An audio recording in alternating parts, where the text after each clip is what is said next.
Welcome back to another video, guys. Today we are talking all things testing as well as a few news stories ahead of this week in Formula One. What's that? I've just been handed a note by cliche F1 YouTuber. Apparently I've got to read these to you before I start my video. Number one, testing times don't matter and we should take everything with a grain of salt. Okay. Number two, don't all the teams look reliable? I swear cars used to break down more. And number three, McLaren look very dominant and Lando's going to win the championship. Doesn't that kind of contradict the first one? So with all 3 days of testing now completed, we have a bit of an idea of how the 2025 Formula One grid is looking to shape up for this year, at least in a broad sense. Across the 3 days of testing, the quickest to the slowest goes Sainz, Hamilton, Leclerc, Russell, Verstappen, Albon, Antonelli, Piastri, Gasly, Stroll, Lawson, Doohan, Tsunoda, Hadjar, Alonso, Ocon, Norris, Bortoleto, Hulkenberg and Ollie Behrman in P20. My initial thoughts are drawn to the Williams, honestly. P1 and P6 for a team that just a few years ago was at the bottom of the Constructors' Championship is quite impressive. Again, yes, it's just testing. And Williams do have a very obvious weight advantage here in the fact that they're running with no appendix in the team, and that could save upwards of 1/10 every 200 laps. But it would certainly seem that Williams are going to be somewhere in the midfield, a place where they're not maybe used to being. Typically in Formula One, the midfield is always a very closely fought battle, and I don't think it's going to be any different this year. So whoever comes out on top of the midfield battle, I would put it more down to the driver lineup rather than the cars themselves, because I think they will be so close. And honestly, I think Williams have it made here. The combination of Albon and Sainz is probably the strongest pairing amongst the midfield. If you look at the other teams, Alpine have got a rookie who's already been called into question. Haas have also got basically a rookie with Ollie Behrman only having done, 3 Grand Prix? And then Aston Martin, of course, you've got Lance Stroll. So I'm expecting Williams to be maybe P5-ish in the Constructors. Some people are expecting podiums and maybe even wins from them. I think Lando Norris even said that he wouldn't be surprised if Williams won a race this year, which I'd love to see.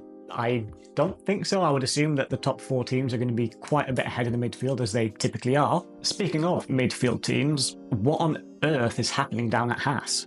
In a shakedown earlier this year at Silverstone, Esteban Ocon's side pods flew off the car, very similar to what happened to Ollie Behrman in testing.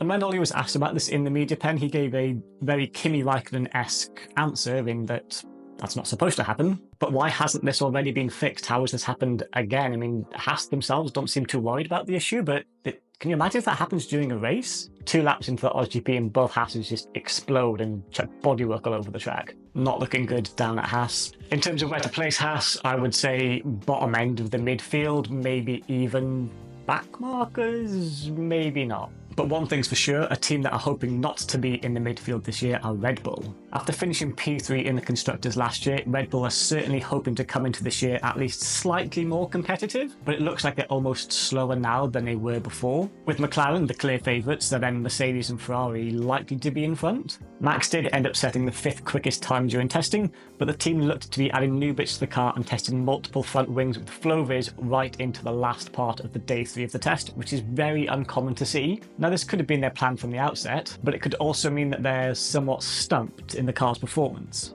Are they already feeling the pinch of not having Adrian Newey there? Some team personnel have even said that the test wasn't as smooth as they at first hoped, which is certainly not something you want the Red Bull higher-ups to be saying just a few weeks ahead of the season opener. Red Bull also completed the least amount of laps of any team this year during the test. Verstappen did a total of 155 laps and Liam only 149. The only driver that did less was Lance Stroll on 133, but his test was very much interrupted by his illness. From the least amount of laps completed to the most down at Mercedes, with George Russell finishing the 3-day test in P4 and Kimi Antonelli in P7, which is sort of where we do expect to see the Mercedes, but the fact that they did complete the most laps of any team maybe suggests they were looking more at reliability and long race paces rather than a qualifying time. But one thing is for sure, that Kimi looks incredibly fast, particularly in the high-speed corners. During the test, commentary was saying that he was at least 5 km per hour quicker in the high-speed corners than second-place man Charles Leclerc. Kimi is, of course, very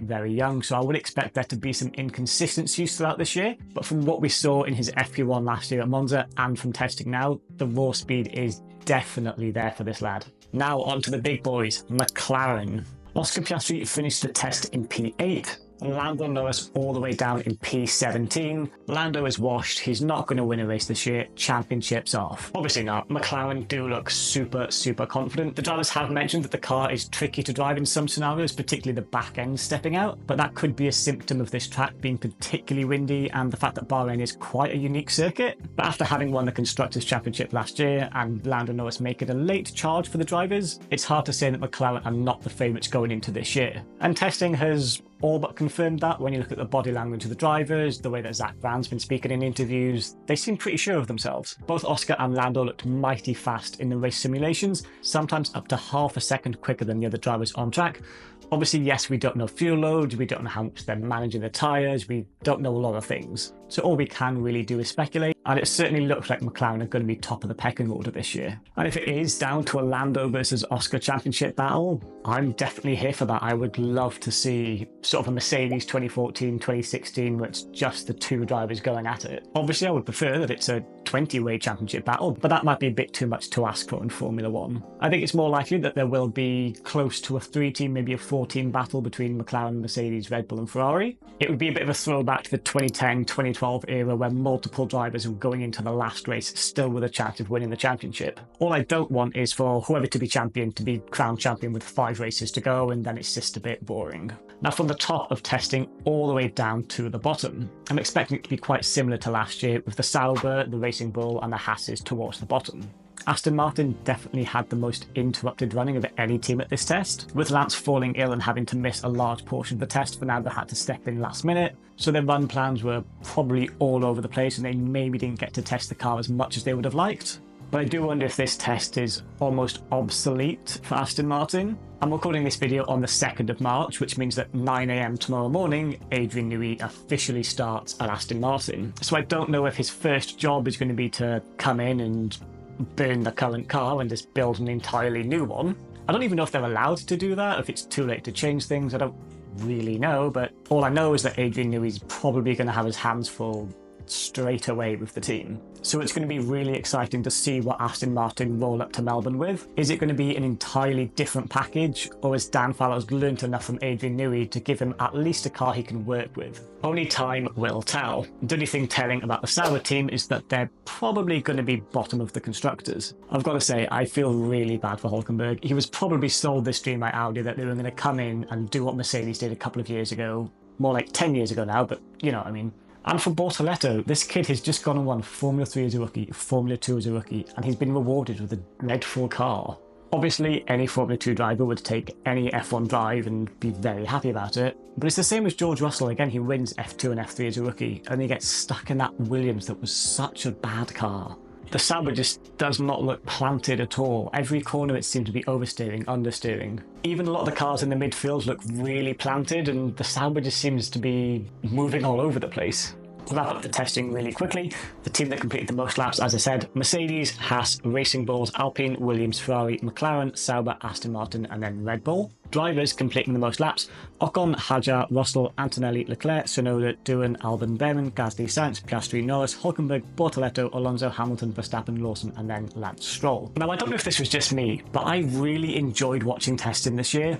I don't know if it's because this is the first time that I've been making content around Formula One and there's finally something to talk about, but I just felt like the coverage was just really fun this year. The commentary team was great. I love that new top-down angle that they've got. We need to get that installed onto every circuit. I'm assuming that's just like a drone that they've placed above the circuit. It's like a fixed drone, but we need to get that on every corner at every circuit. That would be great for watching replays. And how cool would lap 1, turn 1 look with a top-down angle? Now quickly, there are a few news stories that I want to run through as well. First up, we've got the Monaco mandatory 2-stop. I did make a YouTube short video about this, but I just don't understand why this is happening.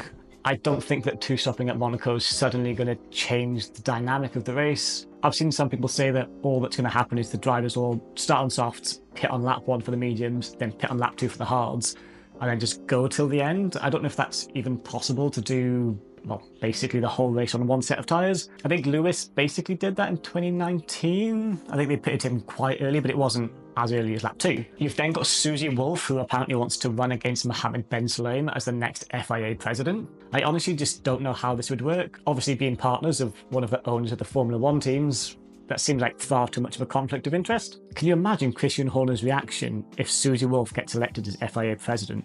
That man's head would explode. Having said that, I'm sure she would do a fantastic job. I'm sure she has all of the integrity in the world. Susie Wolff is very embedded within motorsport, not just in Formula 1, she also runs the F1 Academy. And I think that she is still the last female to drive a Formula 1 car on an F1 weekend. She did an FP1 for Williams in 2015 or something, I think it was. Would she do a better job than the current president?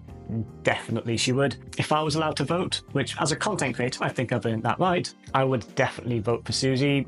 Mostly just to get rid of Ben Zlayem, but I think she would do a fantastic job as president. That being said, if we were to just get a football and draw a smiley face on it, that would probably do a better job than Zlayem has. Also, the new Drive to Survive trailer has just dropped. I cannot wait for this. I know a lot of people hate on it, but I just love having anything Formula 1 related to watch. I know they exaggerate and they dramatise and they put the wrong radio messages for the wrong drivers at the wrong races. And this trailer looks super spicy. You've got Christian Horner calling Zach Brown a prick, I think it was. You've then got Flavio Briatore saying that he controls every millimetre of Jack doing, which is a very strange thing to say to such a young driver. We've also got the re-emergence of the flexi ring drama, something that I'm sure will continue well into this season. McLaren seem to have like a mini DRS on the back of their car. This flexi ring drama is what I'm assuming Christian Horner meant when he was speaking about Zach Brown. There were some media reports as well that Christian Horner's been very on the FIA over the flexi rings, because at the end of last year they said it was fine, and then apparently the FIA have had some chat with Christian Horner and now they've gone back on it, so I'm not sure what's happened there. When Zach Brown was asked about this in an interview, he said it's not going to be a problem for them, it's not